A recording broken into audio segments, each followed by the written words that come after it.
My husband left the family to join a men-only crowd, then years later came crawling back hoping for a warm welcome in 29. I got married 6 years ago, but we've been divorced for 3 years now. I have 2 sons from my ex-husband. Adam, he's 30, ages 4 and 5. I have full custody because he didn't want the burden of a family.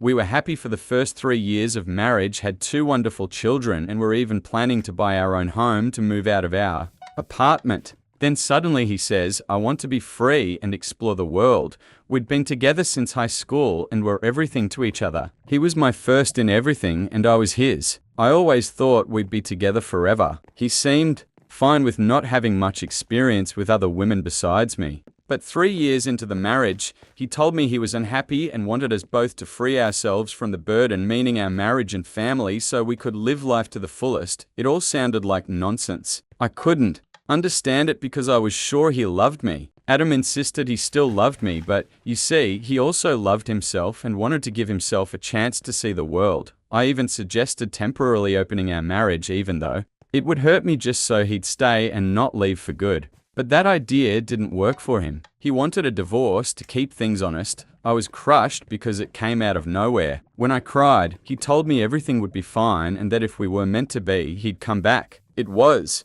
absurd and unfair, but that's how our marriage ended. One day he just packed his things and left to explore the world alone, leaving me with 2 kids without a second thought. When I asked what he thought would happen to the kids, he suggested leaving them with someone I trust so I could also travel and meet new people. That's when I fully realized he'd lost his mind. I stopped fighting the divorce. It went through easily. He didn't want anything and was willing to walk away from all responsibilities. His parents had money, so child support wasn't an issue. He had visitation rights but barely used them. When he did, he'd have me take the kids to his parents' house while he sat in another room, avoiding us. Even those visits stopped after the first couple of months.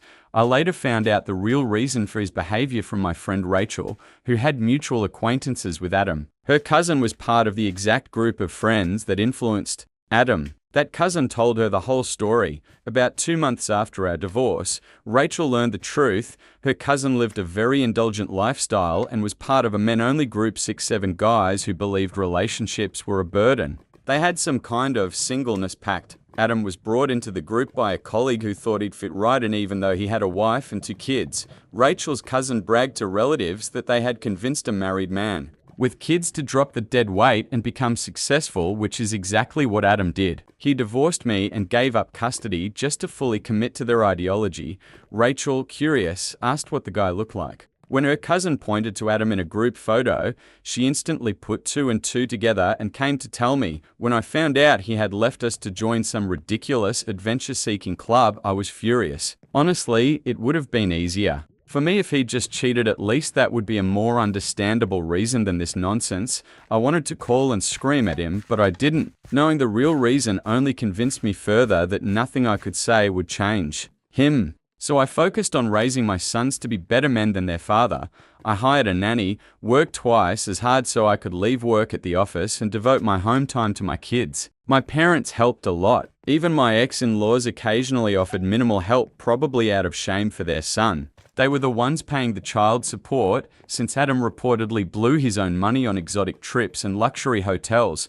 Now my boys are sweet, well-behaved, and love each other dearly. We are our own family, and that's all we need. I barely think about Adam anymore. I worked my way into a great position and now earn double what I used to. For the last 2 years, everything was going great until last week. Out of nowhere, after 3 full years of no contact, Adam showed up. It was a Sunday and we were all at home. We even have enough saved now to buy our own house. But I stayed in this apartment because I love it so much and it's convenient for work. Obviously, I should have moved after all, because unfortunately, by staying in the same place, Adam knew where to find me. That day, he just showed up at our door without warning, and honestly, it felt like the air got knocked out of my lungs. It had been so many years. For the first few seconds, we were both silent, and I just looked at him, this awkward, huge bouquet of red roses, his teary smile. Call me heartless, but I didn't feel the slightest bit of tenderness or excitement, only pure, burning hatred, and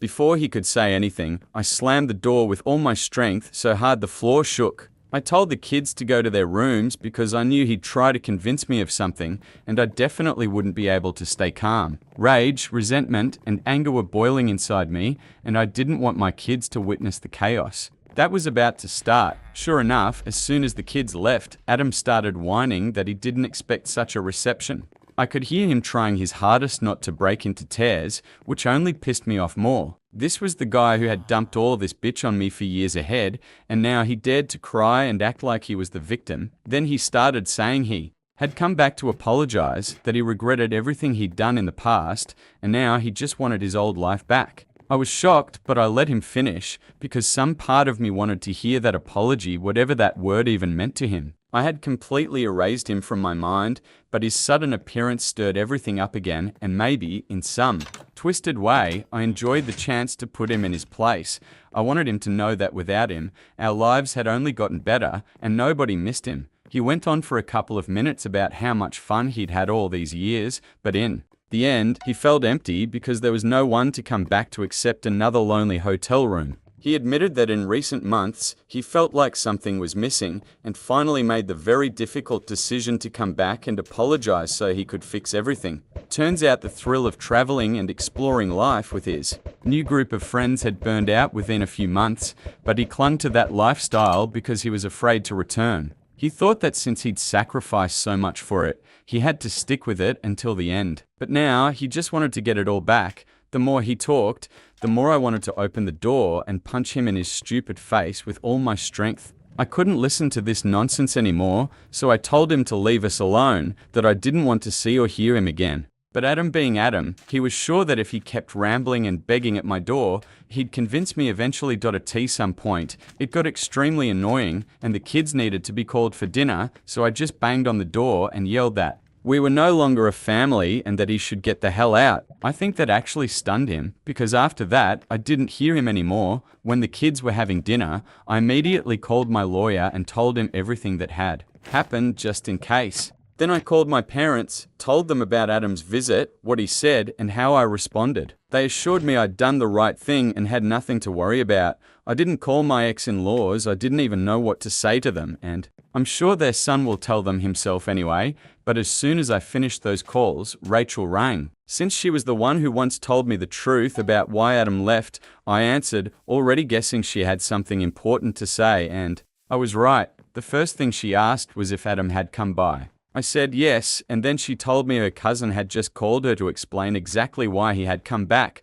Rachel and I are very close friends, and ever since she passed me that information from her cousin, she's told him to inform her immediately about anything related to Adam because I was the one he dumped back then. When her cousin found out about me, I think he suddenly stopped feeling proud about recruiting Adam. I don't blame them, it's Adam's fault alone for being such a spineless coward. Her cousin promised to keep us updated about Adam and even contacted me once himself to apologize. I forgave him, I had no grudges, but of course, we didn't become friends. He had been telling Rachel what Adam was up to, so I'd always known what was going on with him.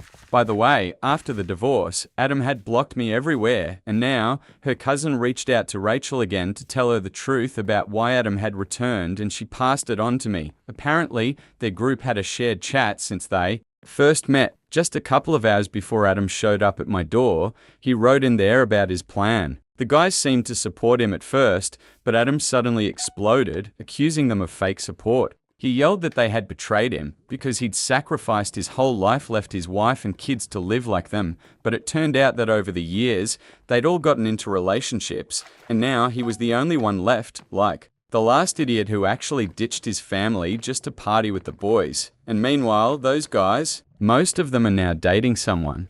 They told him it wasn't fair to expect them to stick to the same ideology forever, especially since their whole no women philosophy was something they came up with when they were young and stupid. Now most of them are in their 30s and don't need that lifestyle anymore. In fact, a couple of them have been in serious relationships for over a year, and one of them is even engaged. So all their macho bragging from back then could just be tossed in the trash, and the only person who truly got screwed over was Adam, but he turned out to be the only idiot who believed all that nonsense they were spouting. As a result, a serious Argument broke out between Adam and those guys, the very same people who once congratulated him for leaving me, but now they themselves want the life he gave up for them. And even though they were still trying to support him when he said he wanted everything back, it wasn't enough for him. He wanted them to apologize for making him leave his wife and kids. That's what the whole fight was about. The guys refused to apologize, and rightly so. They were just sharing their views, but none of them ever told Adam he had to leave us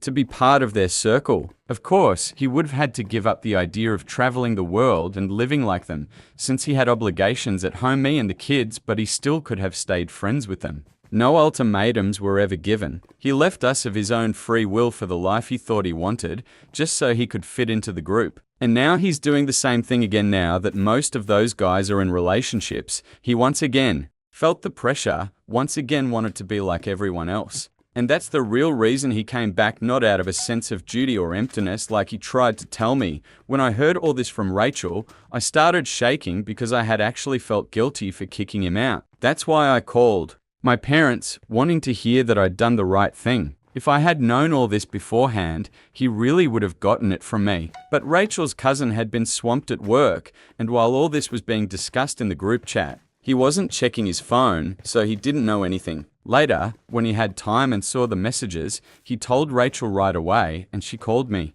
So I only learned all this after Adam's visit, but now that I knew the real reason he came back, I decided once and for all that I would never let him back in, and I wasn't going to feel guilty anymore. He never once felt guilty about what he put me and the kids through, so why should I feel anything? He's just a terrible person, curva period. I mentally prepared myself for him to try crawling back again, but it never happened. For the next couple of days, I heard nothing. I even asked Rachel to check with her cousin if he knew anything, but he said he had no idea because after that fight, Adam had blocked everyone from the group, even Rachel's cousin, though he hadn't even been part of the argument and only learned about it afterward. That was a problem for me because if even the cousin was blocked, I completely lost my source of information about what Adam might do next. Adam is the kind of person who, before buying a damn pair of shoes, will talk it over with 5 people. He never does anything without consulting someone. And now that he'd blocked everyone, I was in total uncertainty. So naturally, when my former in-laws called me 3 days ago, I was caught off guard and didn't know what to expect. They said they were calling to discuss what I told Adam when he came to make things right. I told them I didn't want him back, and that was that. But they started saying that all this time they'd continued to pay child support and made sure their grandkids never went without anything, so I had no right to claim that we were no longer his family.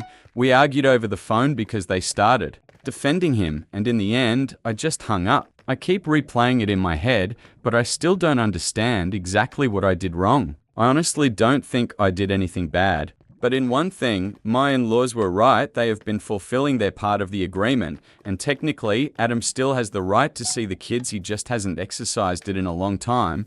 I don't know what to do now. On the one hand, I do want my kids to have a father, even though I'm managing fine on my own, so I don't want to take that away from him, not even sure I have the legal right to. I just can't make sense of anything right now. The only thing on my mind is my children. Am I wrong for telling my ex-husband that me and the kids are no longer his family after he abandoned us for 3 years? First update. Hi everyone, thank you for your comments and support. I've decided to file an appeal and try to change the custody arrangements so that Adam will no longer even have the right to see the children. I don't know if I'll succeed or not, but it's worth a try. It's been 2 days since I posted my story here, and that's exactly the advice I received from most of you, so that's what I'm going to do. My parents support me too. The fact that Adam and his parents pay child support just means they were fulfilling the legal part of the agreement, but everything else fell entirely on me. I raised our children while he was out having fun with his buddies. He can't just decide when it's convenient for him to be part of our lives and show up on his own terms. Second update today, I filed the paperwork to terminate Adam's parental rights, and honestly, I really regret not doing it sooner. I should have filed as soon as he stopped visiting the kids a couple of months after he left us, but oh well, better late than never. Many people here commented on my decision, but I take back my earlier words about not wanting to deprive the kids of a father. They never had a father around, and who knows, Adam might one day walk out again. He was gone for 3 years, and now he can leave for good if he wants to live for himself, but not at the expense of my nerves and my children's mental health. I won't allow it, and I truly don't think I'm taking anything away from my kids because they never had a father to begin with, so they won't be missing anyone. Third update. So I didn't manage to fully terminate his parental rights, but now he can only see the kids if I'm personally present. That's something at least now he can't just push us around. If he can prove to the court that he's capable of being a stable and reliable father, then maybe we'll reconsider this arrangement. But for now, this is the maximum he gets. As for me, he is never coming back to me. That's not even up for discussion. After the court hearing, when he tried to talk to me again, I snapped and told him straight out that I knew about his pathetic need to fit into the cool crowd and that he should just marry his buddies because he's never getting anything from me. And if he weren't the father of my children, I wouldn't even give him a second glance. Then I just left with the kids, leaving him and his parents standing there with their jaws dropped. Damn, that felt good. So that's where things stand now. I don't know what will happen next, but I'm glad this at least turned out in the children's favor. They are the only ones who matter to me. Now, if Adam somehow manages to become a normal, responsible father and take on his parental duties, maybe my kids won't have to grow up without a dad, and maybe they won't have to learn how to shave from YouTube tutorials. But if he even once tries to pull any crap again, he will deeply regret it. He's already messed with my head enough, but I will never let my children go through that, no matter what.